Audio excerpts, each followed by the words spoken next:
In this episode, we're going to build a clear, beginner-friendly definition of threat intelligence and then connect it to the kinds of real decisions organizations actually have to make. Many new learners assume threat intelligence is mostly about reading headlines, tracking scary hacker groups, or collecting lists of technical indicators, but those are only pieces of a much bigger discipline. The essential idea is that threat intelligence is information that has been processed so it can reduce uncertainty for a specific decision, and that decision is usually about risk, priority, or response. When you keep that definition in mind, you stop treating intelligence like trivia and start treating it like a product that must be useful to someone. A real-world focus matters because the exam is not trying to measure whether you can repeat buzzwords. It is trying to measure whether you understand how intelligence becomes something that supports action. Before we continue, a quick note. This audio course is a companion to our course companion books. The first book is about the exam and provides detailed information on how to pass it best. The second book is a Kindle-only ebook that contains 1,000 flashcards that can be used on your mobile device or Kindle.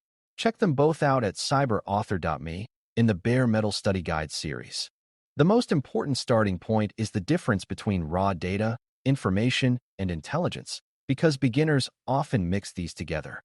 Raw data is the unprocessed material, like an event record, a suspicious domain name, or a narrative report that has not been verified.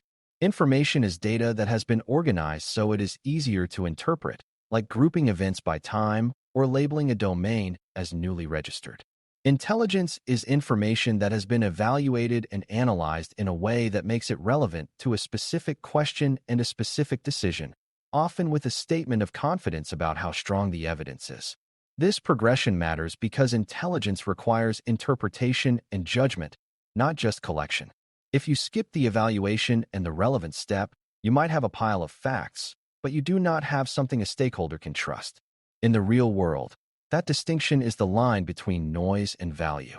A good way to keep intelligence grounded is to always ask who the consumer is and what decision they are trying to make, because intelligence without a consumer is just interesting content. A security leader might need intelligence to decide where to invest budget, what risks to communicate to executives, or what kinds of threats the organization should prepare for this quarter. A defender might need intelligence to decide what activity is suspicious, what should be investigated first, or what patterns suggest an adversary is targeting a specific technology. A business owner might need intelligence to decide whether a new vendor introduces risk, whether a product launch changes the threat landscape, or whether a recent incident changes customer trust concerns.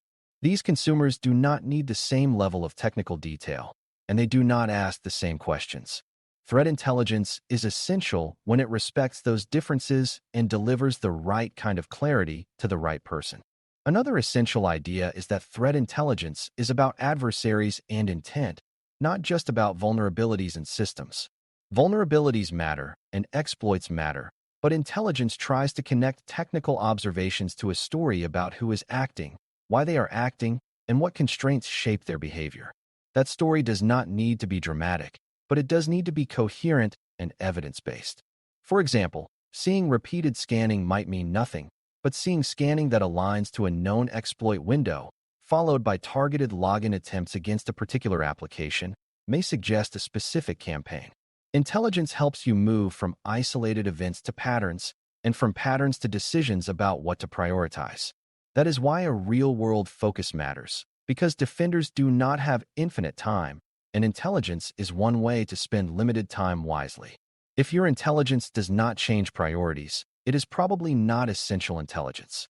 Beginners also need to understand that intelligence is not always about predicting the future with certainty, because that expectation leads to disappointment and poor decisions.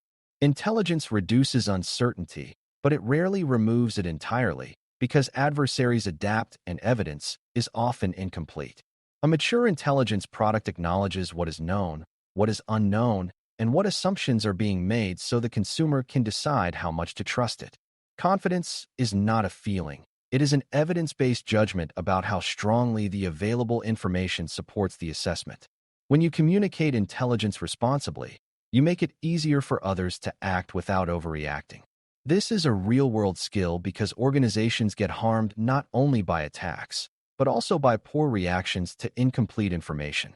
The discipline is as much about disciplined restraint as it is about urgent action. A core essential is understanding what kinds of questions intelligence is meant to answer, because not every security question is an intelligence question. An intelligence question is usually framed around an adversary, a target, a capability, or a trend that influences risk in decision-making. Questions like what threat actors target our industry, what tactics are being used against our technologies, and what campaigns are likely to affect our region are intelligence-flavored questions. In contrast, questions like how do we configure a firewall rule or how do we harden a server are important, but they are typically engineering questions rather than intelligence questions. Intelligence supports those engineering decisions by guiding what to prioritize and what to watch for, but it does not replace engineering work. This distinction helps beginners avoid the trap of thinking intelligence is everything, when it is really a specialized function that exists to make other functions more effective. When you can spot whether a question is truly an intelligence need, you can build better requirements and produce better outcomes.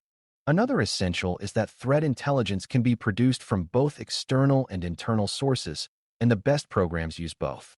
External sources include public reporting, vendor research, and shared community information, which can provide context about campaigns and adversaries beyond your own environment. Internal sources include logs, alerts, incident notes, and observations from your own systems, which can reveal what is actually happening to you, not just what is happening in the world. External intelligence without internal reality can become detached and generic, and internal signals without external context can be confusing and misinterpreted.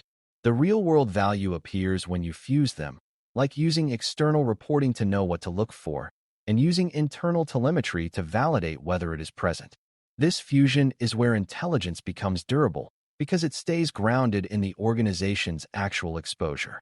Beginners should learn early that both perspectives matter and that each has weaknesses. It is also essential to understand that intelligence is a life cycle, not a single report, because many beginners imagine intelligence as a finished document that gets written once and then filed away. In reality, intelligence work is iterative because new evidence arrives, assumptions get challenged, and priorities change. A useful assessment today might need refinement next week if a new exploit emerges, a new campaign appears, or the organization adopts a new technology.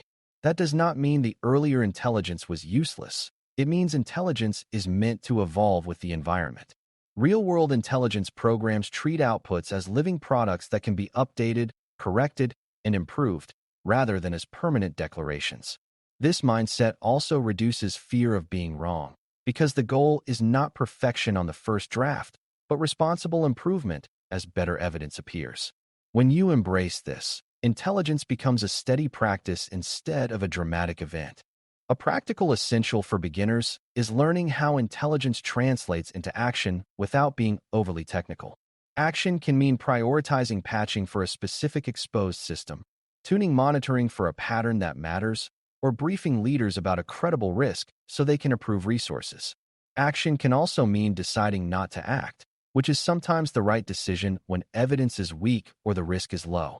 The key is that intelligence should be decision-ready, meaning it should contain the context needed to choose a path. That includes relevance to the stakeholders' goals, a clear statement of what is being assessed, and an explanation of why the assessment is reasonable. If the consumer has to do all the interpretation themselves, you have not really delivered intelligence. Real-world intelligence is measured by whether it improves decisions, not by how impressive the report looks. Another essential is recognizing common misconceptions that cause wasted effort. One misconception is that intelligence is just a list of indicators, because indicators are easy to collect and share, but without context they can create false positives and confusion. Another misconception is that intelligence is only about nation-state actors, because those stories are popular, but most organizations face a mix of adversaries, including financially motivated groups and opportunistic attackers. Another misconception is that intelligence is something only large organizations can do, when in reality, even small teams can apply intelligence thinking by defining requirements, evaluating sources, and focusing on relevance. When you correct these misconceptions, you stop chasing glamorous but low-impact work and start building habits that scale. These habits also match what the exam expects, because the exam is focused on principles, process, and judgment. Understanding what intelligence is not can be just as helpful as understanding what it is. A real-world focus also means understanding the cost of bad intelligence, because it clarifies why essentials matter. Bad intelligence can lead to wasted effort, like chasing an irrelevant threat while missing a real intrusion. It can lead to unnecessary fear, like escalating a weak signal into a crisis that disrupts normal operations. It can lead to false confidence, like assuming a threat is not relevant because you did not look in the right places. Each of these failures has a root cause, like weak sourcing, poor analysis, or unclear requirements, which are exactly the essentials you are learning. When you recognize that intelligence quality is tied to organizational outcomes, you become more careful about evidence and more disciplined about scope. That discipline is what separates a useful intelligence analyst from someone who simply repeats what they read.